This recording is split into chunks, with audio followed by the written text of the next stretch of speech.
The blizzard had teeth.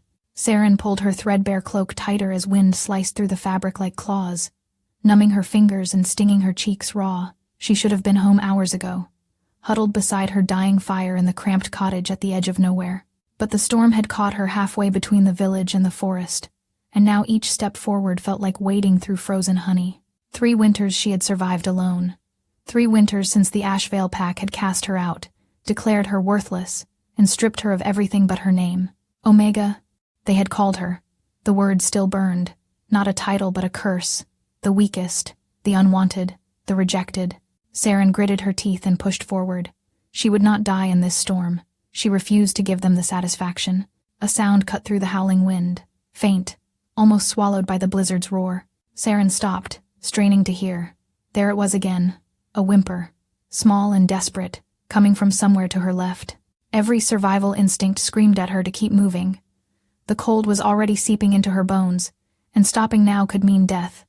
But that sound, that tiny, broken cry, she couldn't ignore it. Saren veered off the path, stumbling through knee-deep snow toward a cluster of frost-covered boulders. The wind screamed in protest, shoving against her chest as if trying to push her back. She ignored it, following the sound until she saw a flash of movement between the rocks. A child, a small boy, no more than 5 winters old, curled into a ball against the stone. His lips were blue, his tiny body trembling so violently that Saren could see it even through the swirling snow. He wore fine clothes, or what had once been fine clothes, now torn and soaked through. Completely wrong for this weather, completely wrong for survival. "Goddess above," Saren breathed, dropping to her knees beside him. The boy's eyes fluttered open at her voice. They were pale silver, almost luminous against his frost-kissed skin. Beautiful and strange. Nothing like any eyes she had ever seen in Ashvale.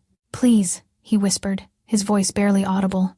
"Please help me." Saren didn't hesitate. She stripped off her own cloak and wrapped it around his trembling form, pulling him against her chest. His skin was ice against hers, cold enough to make her gasp.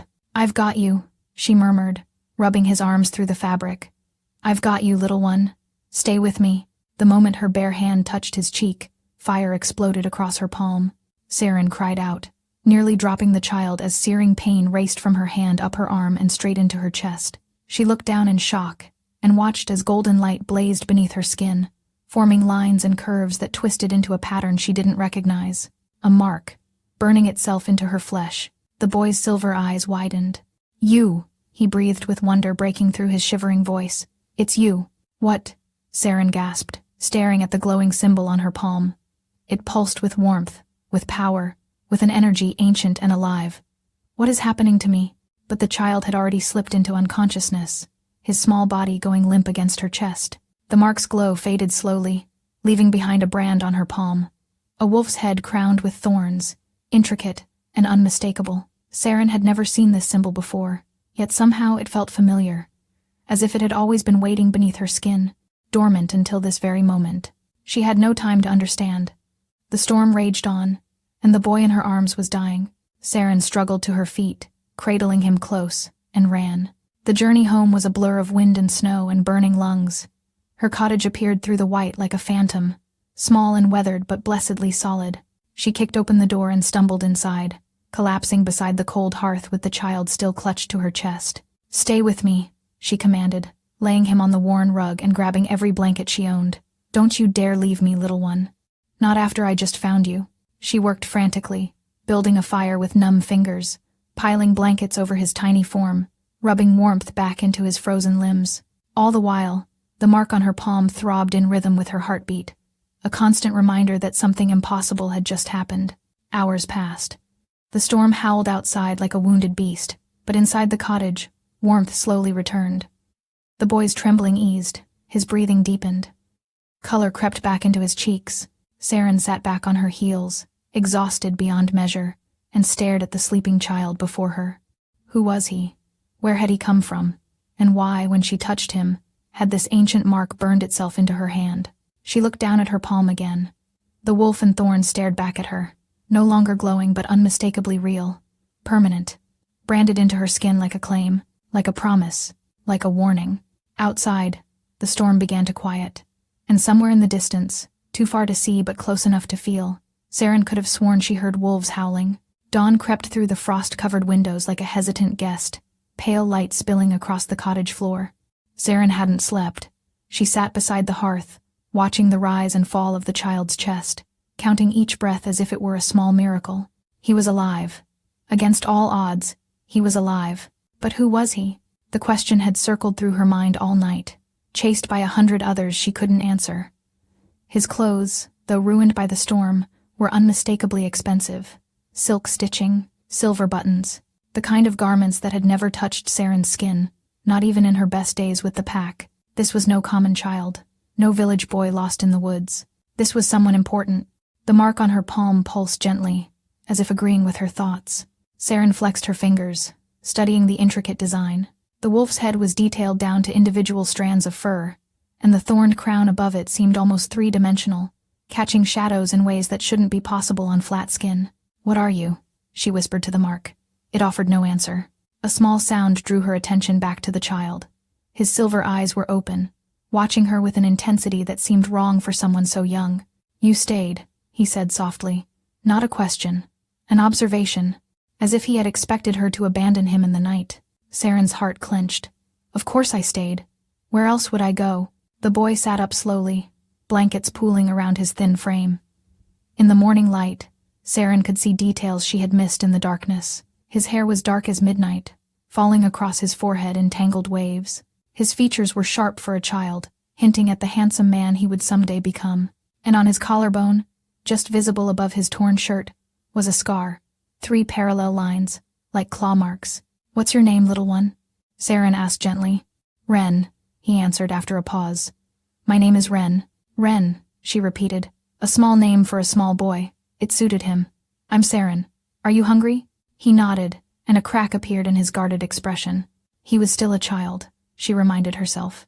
No matter how strange his eyes or how expensive his clothes, he was still just a frightened child. Saren moved to her meager kitchen stores, gathering dried bread and the last of her winter berries.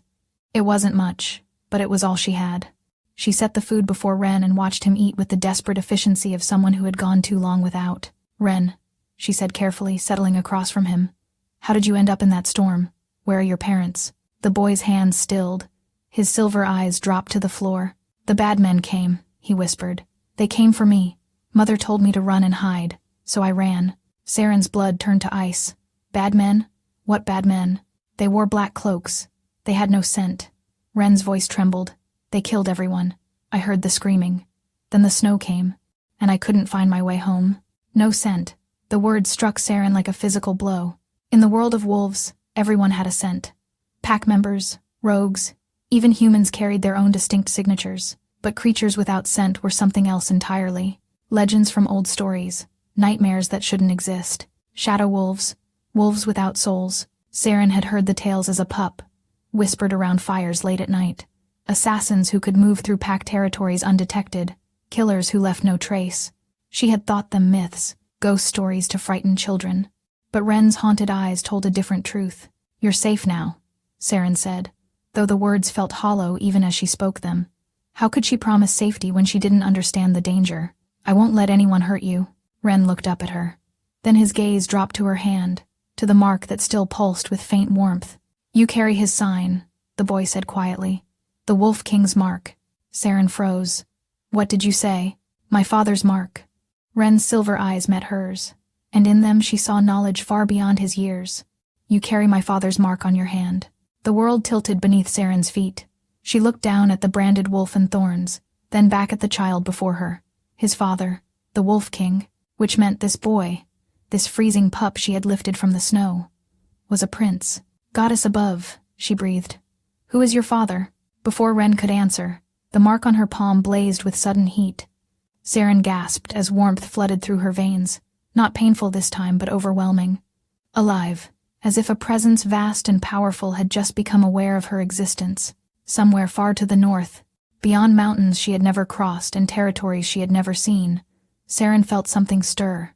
A consciousness, ancient and furious and desperately searching, and now it was looking directly at her. 3 days passed in fragile domesticity. Saren had never cared for anyone but herself since her exile. The adjustment was strange, exhausting, and unexpectedly wonderful. Ren followed her through the cottage like a small shadow, watching everything she did with those unnerving silver eyes. He was quiet, far too quiet for a child his age, but occasionally she would catch glimpses of the boy beneath the trauma. A small smile when she burned the porridge. A soft laugh when a sparrow landed on the windowsill. Moments of light breaking through the clouds of his grief. She didn't press him for more information about his father or the attack. Some wounds needed time before they could be touched, but the mark on her hand grew more insistent with each passing hour. It no longer merely pulsed, it burned. A constant low heat that flared every time she looked north, as if responding to a call beyond the mountains. And with the burning came sensations she couldn't explain. Fragments of emotion that weren't her own. A cold fury that made her teeth ache. A desperate fear that clutched at her throat in the middle of the night. And beneath it all, a longing so profound it brought tears to her eyes. Someone was feeling these things. Someone was projecting them across whatever connection the mark had forged. "He's searching," Ren said on the third morning, watching Saren wince as another wave of foreign pain washed through her. "He knows I'm alive. He just can't find me." "Your father," Saren said carefully. Ren nodded. "The bond between Alpha and Air. He would feel it if I died. But I'm hidden here." The boy tilted his head, studying her with that too-old gaze. "Your gift hides us both." Saren stiffened. "I don't have any gift." "Yes, you do." Ren's voice was matter-of-fact, as if he were stating that the sky was blue or water was wet. "I felt it when you touched me. Quiet and deep. That's why the mark chose you." "Marks don't choose people," Saren protested, though even as she said it, she knew it wasn't true. The brand on her palm hadn't been given by any hand. It had burned itself into existence, claiming her without permission or explanation. "It feels like sunlight," Ren continued softly. "Warm and bright. My mother had a word for people like you, but I can't remember it."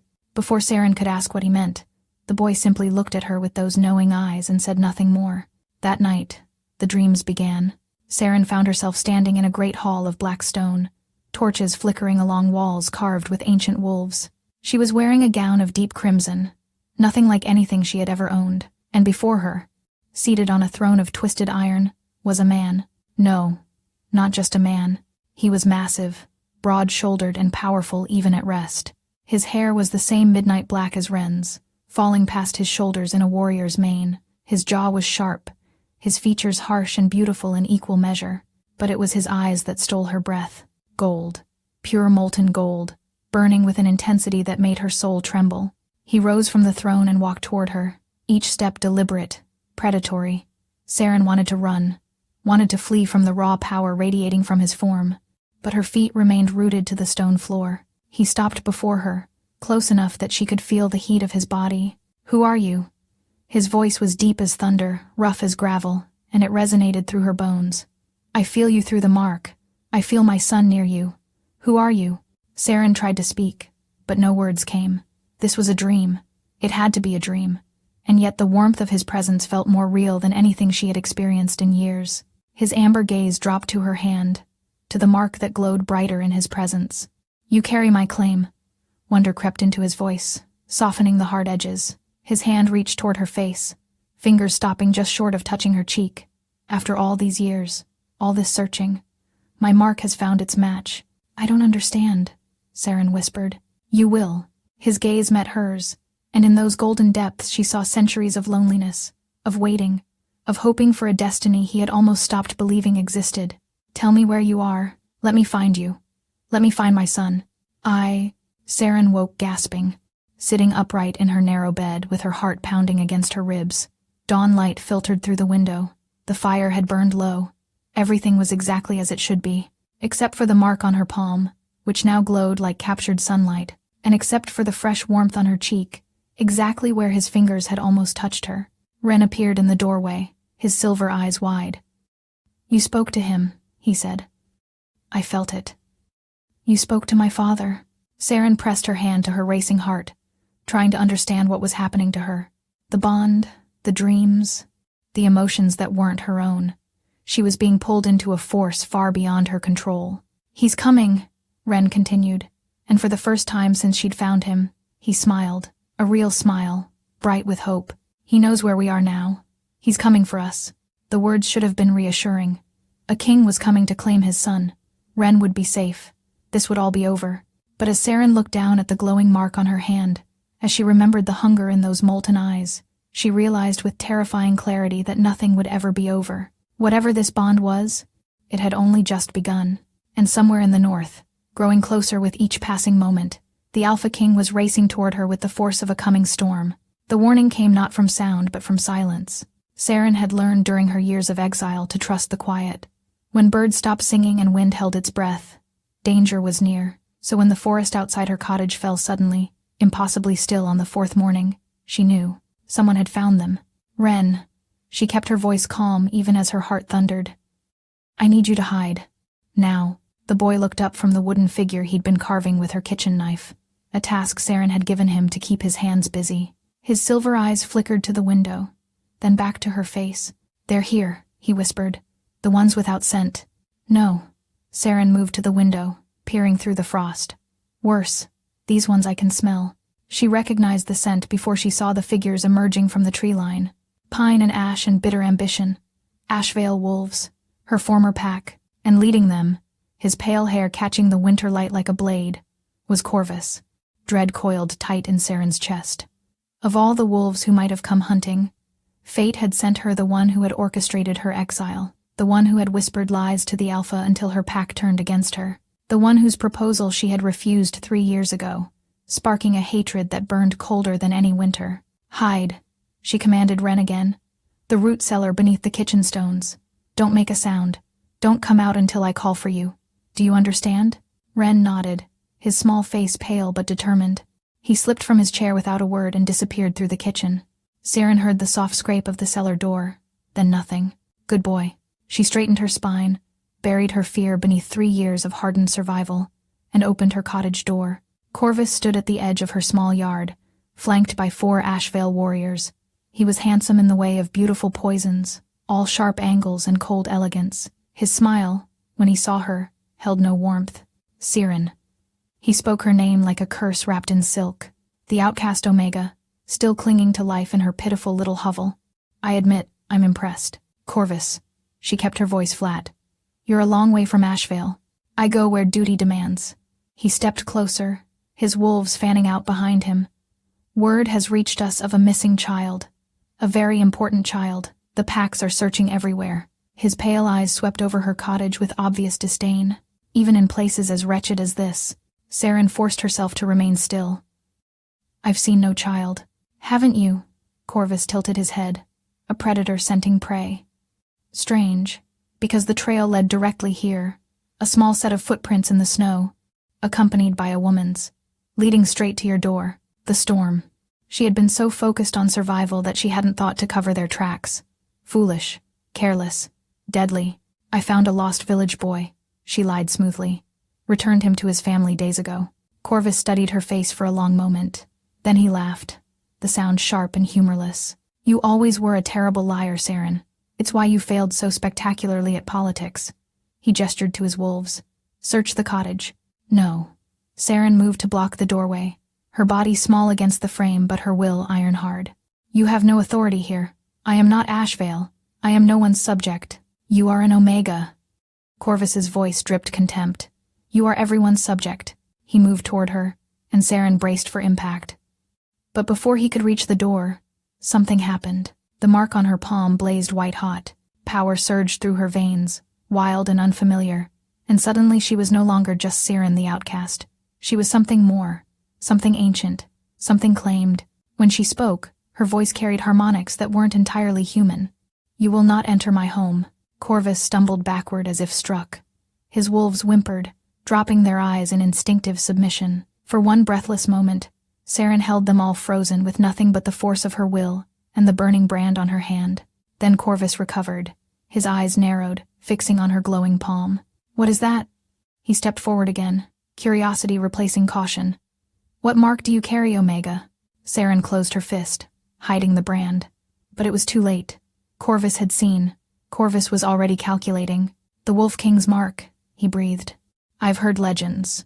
A claiming brand that appears on the skin of. His pale eyes widened with understanding. You? The rejected Omega? His fated mate? The word hit Saren like a physical blow. Mate. The mark wasn't just a claim. It was a bond. The kind that only formed between true mates, destined pairs whose souls were written together before birth.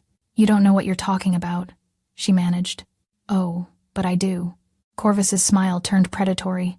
This changes everything. The boy is valuable, yes. But you? He laughed with genuine delight. You're priceless. The king's fated mate. Hidden in my territory. What a bargaining chip you'll make. He snapped his fingers. His wolves surged forward. Saren fought. She fought with claws she didn't know she had and strength that seemed to pour from the mark itself. She tore at Corvus's wolves with desperate fury, protecting her door, protecting the child hidden beneath her floor. But she was 1 against 5, weakened by years of poor food and isolation, untrained in combat. They overwhelmed her in minutes, pinning her to the frozen ground with rough hands. Bind her, Corvus ordered. We'll take her to the border. Let the Shadow Wolves have the boy. Our prize is far more valuable. Shadow Wolves, working with Corvus. Horror flooded through Saren even as her wrists were bound with silver-laced rope. He was a traitor. Her own former pack was allied with the creatures who had murdered Ren's family. You're making a mistake, Saren snarled, struggling against her bonds. The king is coming. He'll destroy you. Let him come. Corvus crouched before her, gripping her chin with cruel fingers. By the time he arrives, you'll be beyond his reach. And he'll have to negotiate with us if he ever wants to see his precious mate again. He hauled her to her feet, and Saren caught one last glimpse of her cottage, her home, her sanctuary, and somewhere beneath those stones, a small boy hiding in darkness, waiting for a call that would never come. Ren, she thought desperately, hoping somehow the words would reach him. Run, find your father, tell him I'm sorry. Then Corvus dragged her into the forest, and the cottage disappeared behind the trees. They traveled for 2 days through frozen wilderness. Corvus kept Saren bound and walking, resting only when his wolves grew tired. The silver in her bindings burned constantly, keeping her weak, preventing any escape. But worse than the physical pain was the agony in her chest. The mark on her palm had grown dim since leaving the cottage. The warmth that had sustained her was fading, replaced by a cold emptiness that made her want to weep. The bond, she realized, was stretching, thinning, and with each mile they traveled away from where the king searched, it weakened further. He'll never find you now, Corvus said on the second night, watching her shiver by their meager fire. The Shadow Wolves have ways of masking their territory from even the most powerful alpha. You're walking into a void, Saren. A place where bonds go to die. She didn't respond. Didn't give him the satisfaction. But deep inside, fear was taking root. On the 3rd day, as pale dawn broke through the trees, they reached the border. The forest changed. Trees grew twisted and dark, their bark blackened as if by some ancient fire. No birds sang here, no animals moved. Even the snow seemed gray somehow, tainted by whatever corruption had seeped into the land. The Shadow Territory, Corvus announced with a sweeping gesture. Home of the Soulless Ones, my new allies in the coming war. War? Saren forced the word through cracked lips. Did you think I wanted you simply for ransom? Corvus laughed. No, the Wolf King has something I want. Something we all want. The Crown of Thorns, ancient artifact of the first wolves, granting its bearer dominion over all packs. His pale eyes gleamed with hunger. He's refused every challenge, every negotiation. But for his fated mate, he'll surrender anything. Saren felt her stomach drop. They weren't just using her as leverage. They were planning to overthrow the throne itself. Before she could respond, shadows moved at the edge of the twisted forest. Figures emerged, clad in black cloaks that seemed to drink the light, and their eyes, goddess above, their eyes were empty, hollow, like windows into nothing. Shadow wolves, the ones who had murdered Ren's mother, the ones without scent or soul. Their leader stepped forward, a tall female with hair the color of dried blood and a smile that held no humanity. You brought her, the Shadow Wolf said, her voice echoing strangely. The marked one, good, our master will be pleased. As promised, Corvus pushed Saren forward. Now, our agreement? The Ashvale territory will be yours once the king falls. The female's empty eyes fixed on Saren, studying her like an insect under glass. But first, we must confirm the bond. If she's truly his mate, the king will come. If not, she shrugged, we'll have wasted our time on a worthless Omega. Worthless Omega. The words echoed through Saren's mind as they dragged her deeper into the shadow territory, past twisted trees and blackened stones, through a landscape that felt wrong in ways she couldn't articulate. Until finally they reached a fortress carved into the mountainside, its walls dark as coal and cold as death. They threw her into a cell of black iron and left her in darkness. Hours passed, or maybe days. Time moved strangely here, stretching and compressing without rhythm. Saren huddled in the corner, trying to conserve warmth, trying to keep the mark alive, but it was fading. She could feel it. The golden glow that had burned so bright was dimming with each passing moment. "Please," she whispered into the darkness. "Please don't leave me here." She didn't know who she was begging. The goddess, the king, the mark itself. But someone answered. Warmth flooded through the bond, sudden and fierce. Not physical heat, but something deeper. A presence, a consciousness, reaching across whatever void separated them to touch her mind. "Hold on." The words weren't spoken aloud but felt. That deep voice she remembered from the dream, now rough with desperation. "I'm coming. Hold on." Tears streamed down Saren's face. "I'm trying. Don't let them break the bond. Whatever they do, whatever they say, don't let go." The connection wavered, static and distance interfering. But before it faded, she felt one more thing from him.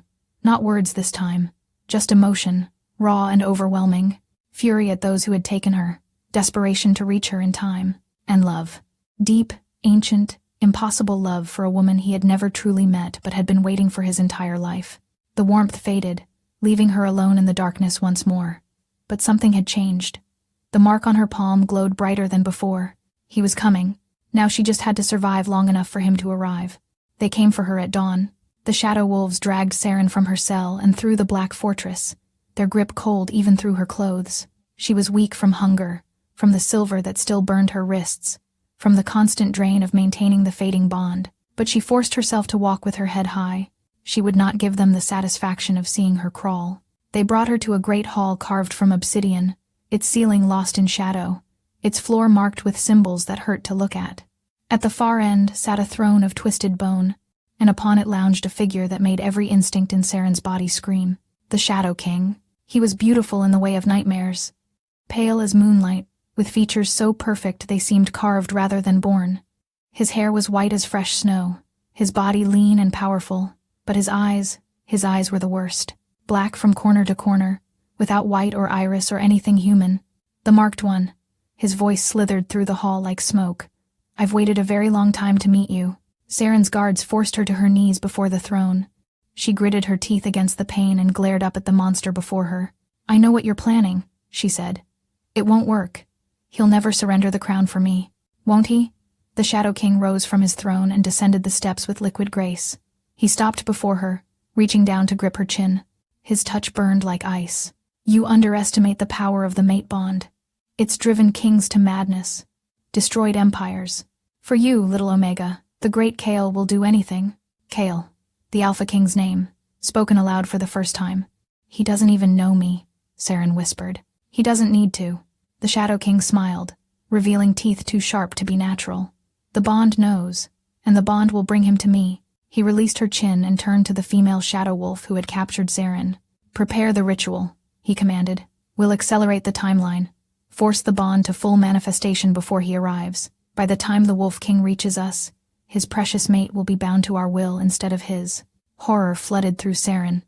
"What ritual? What are you talking about?" The Shadow King glanced back at her, something like pity flickering in his empty eyes. "The mate bond is powerful," he explained, "but fragile in its early stages.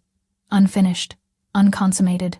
He gestured to the symbols on the floor, and they began to glow with sickly green light. "Our ritual will sever your connection to Kael and forge a new one. To me." "No." The word screamed through Saren's mind. She couldn't let this happen. Couldn't let them use her against the king, against Ren. "I won't cooperate," she snarled. "Whatever you do to me, I'll fight it." "I was hoping you'd say that."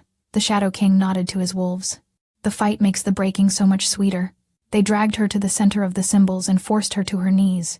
Chains of black iron emerged from the floor, binding her wrists and ankles. The shadow wolves began to chant in a language that hurt her ears, words that seemed to rot the air itself.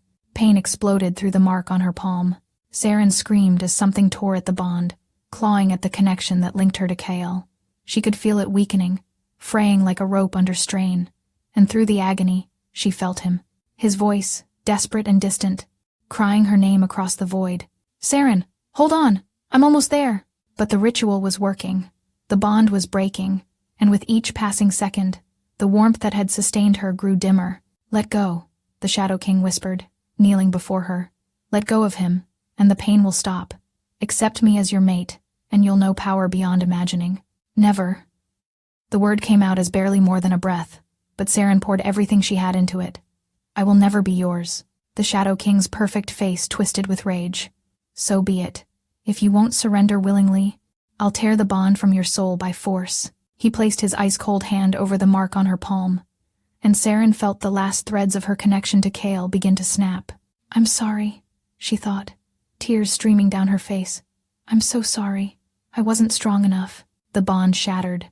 Darkness swallowed her whole. But in that final moment before consciousness fled, Saren heard something that made her dying heart leap. Wolves. Hundreds of them, howling at the gates. Saren floated in darkness. There was no pain here, no cold, no fear, just endless nothing, stretching in every direction like a sea without shore. She drifted through it, weightless and empty, wondering if this was death. If so, it was peaceful. Perhaps she had earned that much, but something tugged at her. A thread of warmth in the void, faint, fragile, almost gone. Saren. The voice came from everywhere and nowhere, deep and desperate and achingly familiar. Saren, please, come back to me. Chaol. His name surfaced in her mind like a bubble rising through dark water. The Alpha King, her mate, the one she had been bound to before the Shadow Wolves tore that bond apart. I can't, she tried to say. The bond is broken. There's nothing left. You're wrong. His voice grew stronger, closer. The bond isn't in the mark. It was never in the mark. It's in you, in me, in what we are to each other. They can burn the symbol from your skin, but they cannot destroy what lives in your soul. Saren felt something stir in her chest. A spark, tiny and stubborn, refusing to die. Find me, Chaol commanded. Follow my voice. Fight your way back. I don't know how. Yes, you do. And now his voice was tender, soft as moonlight on snow. You've been fighting your whole life. Saren. Fighting to survive. Fighting to matter. Fighting to prove them all wrong. A pause. Don't stop now.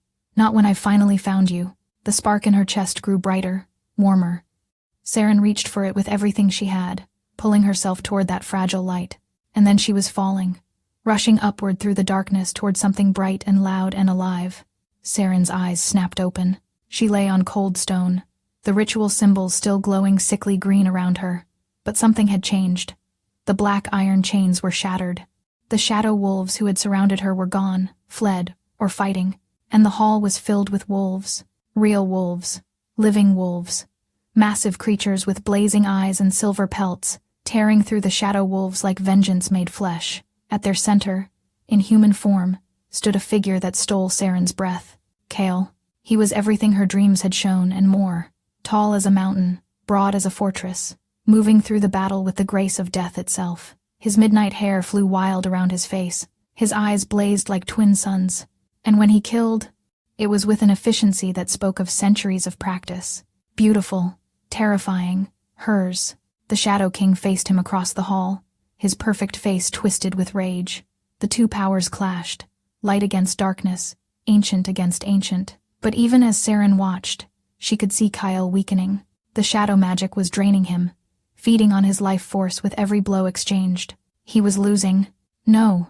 The word tore from Saren's throat as she struggled to her feet. Her body screamed in protest. The ritual had nearly killed her, had shattered the very core of her being. But she forced herself upright anyway. She would not watch him die. Not for her. Not like this. How touching. The Shadow King's voice cut through the chaos. He had Chaol pinned against a pillar now, tendrils of darkness wrapped around the Alpha King's throat. Your broken mate comes to watch you fall. Perhaps I'll let her live long enough to see me take everything you love. Chaol's golden eyes found Saren across the hall. In them, she saw no fear, only love, only gratitude that she was alive. Run, he rasped. Save yourself. Forget me. Never. Saren stumbled forward, one step at a time. I am done running, done hiding, done being the rejected Omega everyone expects me to be. The spark in her chest blazed brighter with every word. She could feel it now, the power she had always hidden, the gift Ren had seen in her. Not just healing, something more, the sunlight he had described, the warmth and brightness that had been waiting her whole life to be unleashed.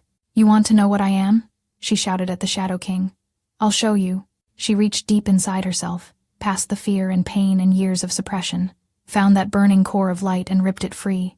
Power exploded from her body in a wave of golden radiance. The shadow wolves screamed as light touched them, their forms dissolving like smoke in sunrise. The darkness wrapped around Kale shattered. Even the Shadow King stumbled backward, throwing up his arms against the brilliance. "Impossible!" he snarled. "You're an Omega. You have no power."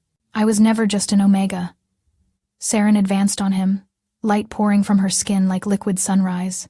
"I am a soul healer, a light bringer, and I am done letting creatures like you decide my worth." She raised her hand, the one that still bore the faded mark, and pressed it against the Shadow King's chest. Light met darkness.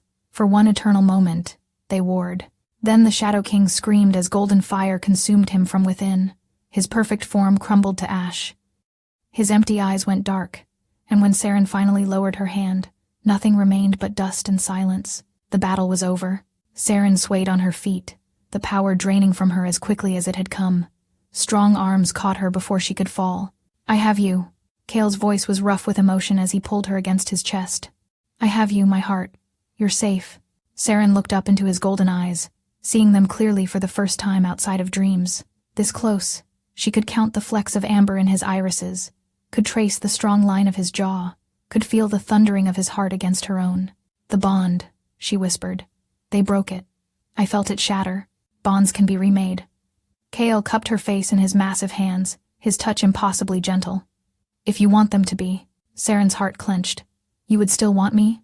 After everything? A rejected Omega with nothing to offer?" Something fierce flashed in Kale's eyes. "You are not nothing. You saved my son. You fought shadow wolves with your bare hands. You destroyed a king who has terrorized my people for centuries." His thumb traced her cheekbone. "And you are my fated mate, the one I have waited 500 years to find." 500 years, Saren breathed. "I would have waited 1,000 more." He lowered his forehead to hers. "Say yes, Saren. Choose me. Let me spend the rest of my life proving that you were never worthless, that you are everything." Tears spilled down her cheeks. Happy tears. Healing tears. "Yes," she whispered. "Yes, I choose you." Kale's smile was like sunrise breaking over mountains. He tilted her chin up, and when his lips met hers, Saren felt the bond roar back to life. Not the fragile thread from before.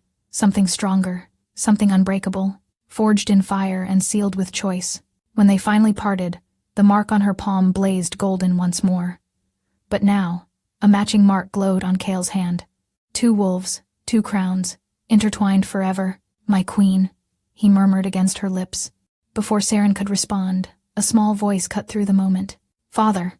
Ren burst through the hall's shattered doors, followed by a contingent of Kale's wolves. The boy's silver eyes were bright with tears as he launched himself at his father. "They found me hiding," Ren said breathlessly. "They knew exactly where to look." Kale caught him easily, lifting him with one arm while keeping Saren close with the other. "You found her," Ren said, looking between them with wonder. "You found each other." "She found me first," Kale said, pressing a kiss to his son's hair. "She saved you when no one else would. She is the bravest soul I have ever known." Ren reached out and took Saren's hand, his small fingers tracing the renewed mark. "I knew it," he said solemnly. "I knew you were special. I knew you belonged with us." Saren looked at the boy she had lifted from the snow, at the king who had crossed mountains to find her, at the wolves who watched her now not with contempt but with respect. For the first time in her life, she didn't feel rejected, didn't feel worthless, didn't feel alone. She felt home. Kale wrapped his arm around her shoulders and guided her toward the fortress doors, toward the sunlight streaming through the broken stone. "Come, my heart," he said. "Let me show you your kingdom." Saren walked out of the darkness and into the light, flanked by her mate and her son, surrounded by wolves who would now fight and die for her. The rejected Omega had become a queen, and she would never be cold again. Thank you so much for listening.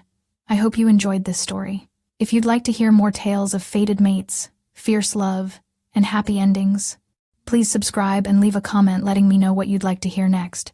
Your support means everything to me.